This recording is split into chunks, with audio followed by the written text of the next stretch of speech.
Fala rapaziada, aqui é Cícero do canal Cerossauro e a gente vai falar hoje sobre os 10 brasileiros que mais se destacaram e que mais tiveram importância aí no futebol japonês. Como todos sabemos, há uma grande proximidade entre o futebol japonês e o futebol brasileiro. E muitos craques aí do nosso país contribuíram muito para a evolução do futebol no país asiático. O primeiro brasileiro a jogar no futebol japonês foi Nelson Yoshimura e foi no ano de 1967. De lá para cá, a quantidade de brasileiros no futebol japonês só vem aumentando. Tanto é que a gente é a maioria esmagadora de estrangeiros jogando na liga japonesa. 3 brasileiros, inclusive, já disputaram Copas do Mundo pelo país asiático. São eles o Wagner Lopes, que hoje é técnico aqui no Brasil, Alex Santos e também o Túlio Tanaka, que recentemente se aposentou e foi um grande ídolo lá. Mas agora eu vou mostrar para vocês quem são realmente os 10 brasileiros que tiveram mais importância e que mais se destacaram aí no futebol japonês. O 10º lugar aí é Alcindo, né? O Alcindo é o famoso careca cabeludo, como vocês podem ver nas fotos. Ele começou aí na base do Flamengo e sempre se destacou por ser um jogador muito veloz e também técnico. Não conseguiu se dar bem aí no time carioca, justamente porque ele tinha como concorrentes Bebeto e Renato Gaúcho apenas, né? Bem fácil para ele. Aí mais tarde ele foi emprestado para o São Paulo, onde também não conseguiu se destacar muito bem, e em seguida foi para o Grêmio, onde sim teve um bom desempenho e inclusive foi convidado por Zico para disputar uma temporada lá no Kashima Antlers, onde o Zico estava se destacando na época. A dupla com o Zico foi um sucesso e ele marcou cerca de 50 gols aí ao todo em sua passagem do Kashima Antlers. Depois de sair do Kashima Antlers também jogou uma temporada aí pelo Tóquio Verde, que também foi muito bem, e por fim do Consadole Sapporo. O Alcindo também foi muito querido lá no Japão por ter sido garoto propaganda de uma empresa de perucas. O 9º colocado, pouca gente conhece aí, é o Amaral.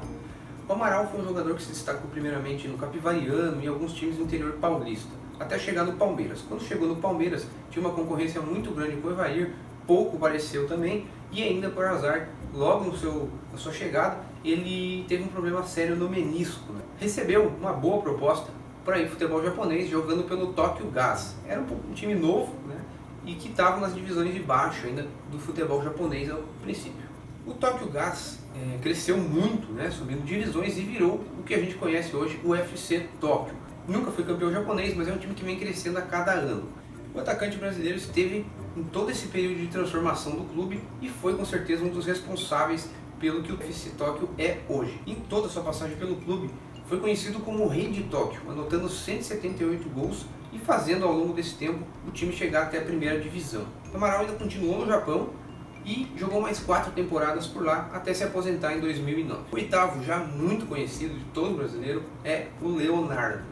O Leonardo dispensa apresentações, né? É um cara que a gente já sabe que brilhou por São Paulo, Flamengo, Seleção Brasileira, né? Mas nem todos sabem que a carreira do Leonardo mudou quando ele foi para o Japão, né? O Leonardo era muito bom jogador, né? Já tinha disputado a Copa do Mundo 94 e tudo.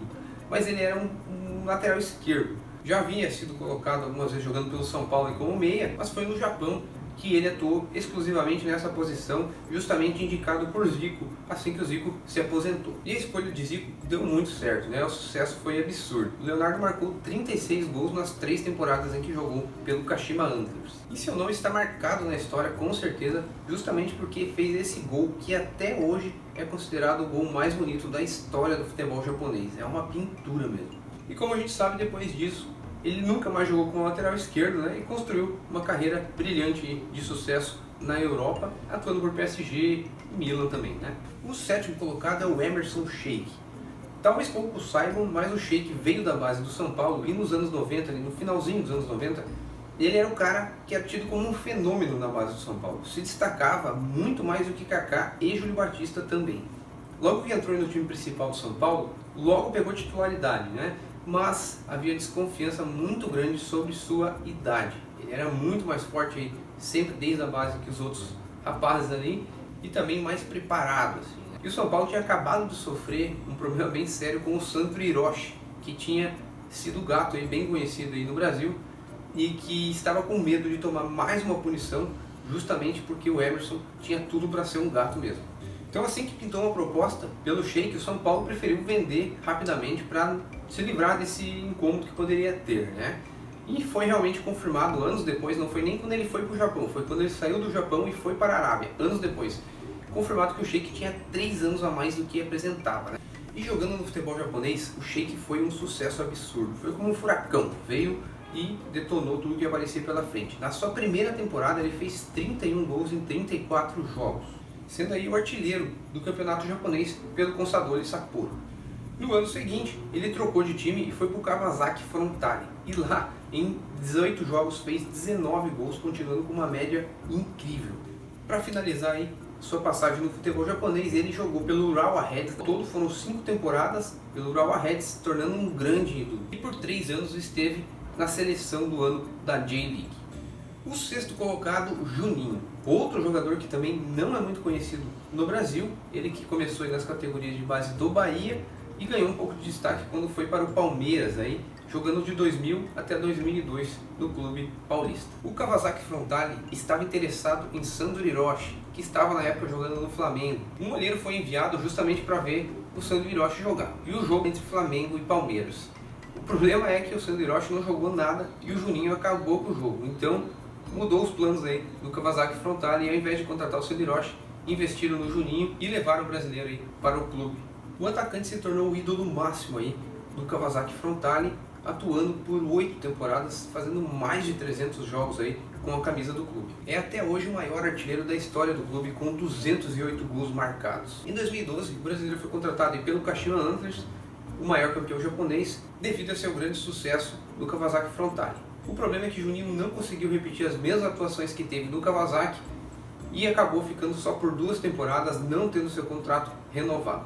O atacante retornou ao Brasil e jogou aí mais algumas partidas pelo Juazeirense e acabou anunciando sua aposentadoria no ano de 2017.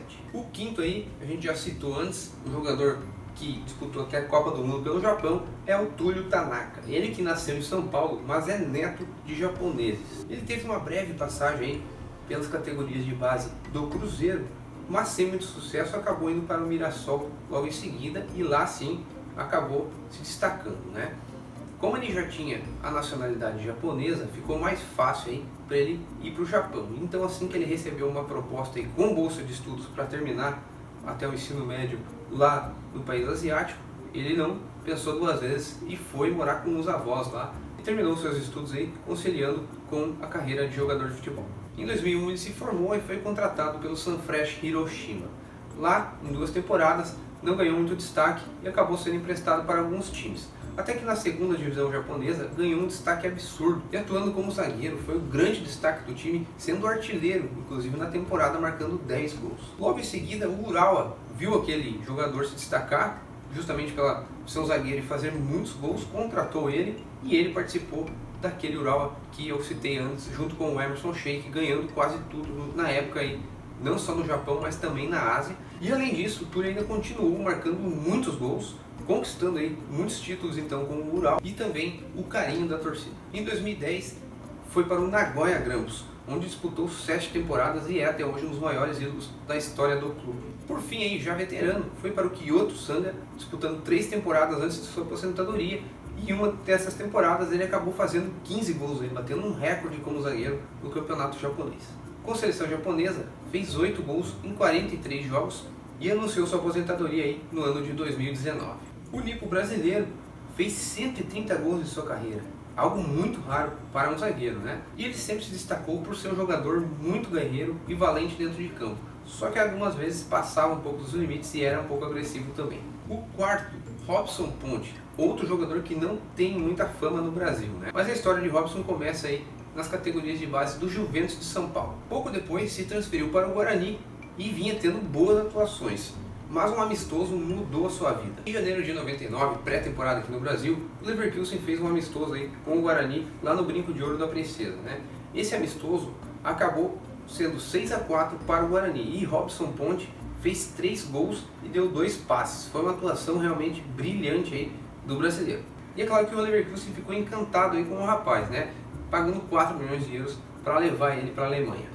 Pelo Leverkusen, Robson nunca conseguiu ter aquele grande destaque. Teve algumas boas atuações, mas nunca foi aquele jogador que se esperava mesmo.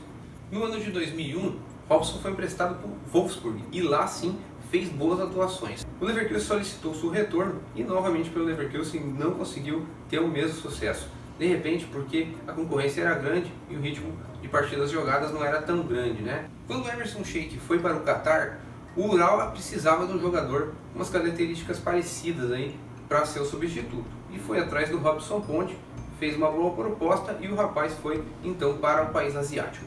E pelo time japonês, Robson viveu o melhor momento aí da sua carreira, sendo um dos responsáveis aí pelas conquistas que o Urawa teve nesse período. E é considerado um dos maiores ídolos da história desse clube.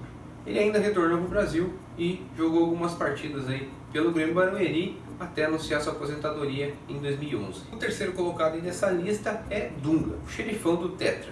Dunga, quando chegou no futebol japonês, tinha uma carreira bem consolidada, né? Já tinha sido campeão do mundo aí com a seleção brasileira em 94, também já tinha brilhado aí pelo Internacional, Fiorentina e alguns outros times aí da Europa. Foi para um desafio aí no futebol japonês, jogando pelo Júbilo Iwata, um time que não era lá grandes coisas na época, né?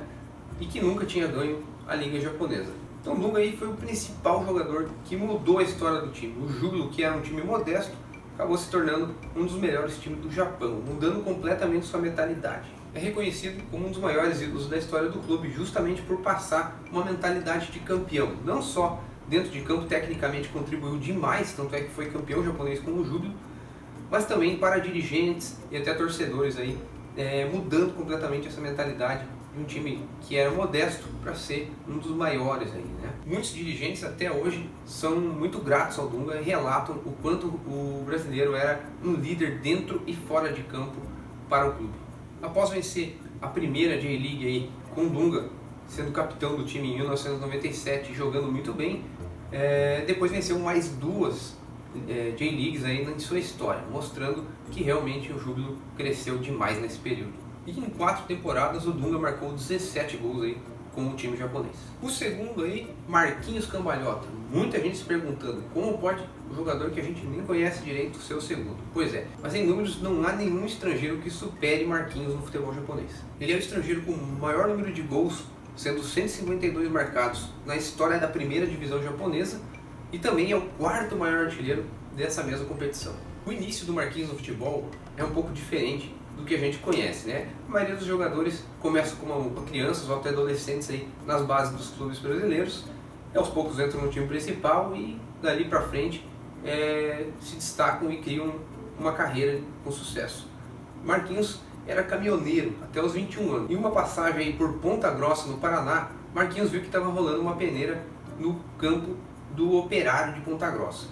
Marquinhos pediu para participar, deixaram. E não é que ele passou, se destacou demais e já foi contratado para ser inclusive já do time principal. Depois de fazer um bom campeonato paranaense já aí pelo Operário, foi contratado pelo Curitiba, onde teve um bom destaque e marcou muitos gols, e logo em seguida foi vendido para o futebol japonês. Em 2001 ele chegou no Tóquio Verde e aí começou sua longa trajetória no futebol asiático. Atuou também por Yokohama Marinos, S-Pulse, Jeff United e, é claro, pelo Kashima Antlers, onde realmente teve um destaque absoluto, se tornando aí um dos maiores jogadores da história desse clube, sendo campeão 4 vezes da J-League. Ele ainda jogou pelo Vegalta Sendai e o Vissel Kobe, se aposentando em 2015. E o primeiro lugar, todo mundo já devia imaginar quem fosse, é claro que é o Zico, né?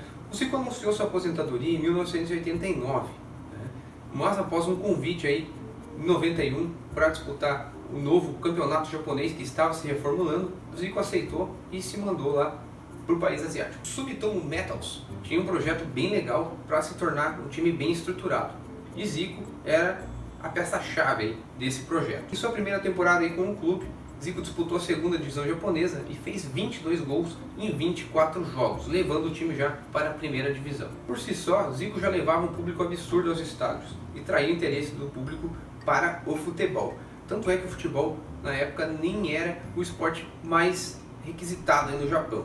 O beisebol ainda era a preferência do povo japonês e o futebol nem profissional era considerado. O Sumitomo Metals se tornou o Kashima Antlers e realmente aquele projeto de estruturação do clube deu muito certo. Zico encantou o país inteiro aí com sua genialidade dentro e fora de campo. Como conhecedor do futebol, contribuiu demais para dirigentes, para jogadores, torcedores e principalmente para a cultura do esporte no país. E com o Kashima Antlers, o Galinho ainda jogou mais 3 temporadas antes de encerrar suas atividades no futebol. A idolatria Zico é tão grande dentro do futebol japonês que ele ganhou uma estátua dentro das dependências do Kashima Antlers e é conhecido no país como o deus do futebol. Mesmo se aposentando, a contribuição de Zico para o futebol japonês continuou, tanto é que de 2002 até 2006 ele foi técnico da seleção japonesa e até disputou a Copa do Mundo 2006 dirigindo a seleção nipônica. E aí, meus amigos, concordaram aí com essa lista que eu fiz dos brasileiros no futebol japonês? Interagem nos comentários, não se esqueçam de curtir o vídeo, se inscrever também para me ajudar. Um abraço!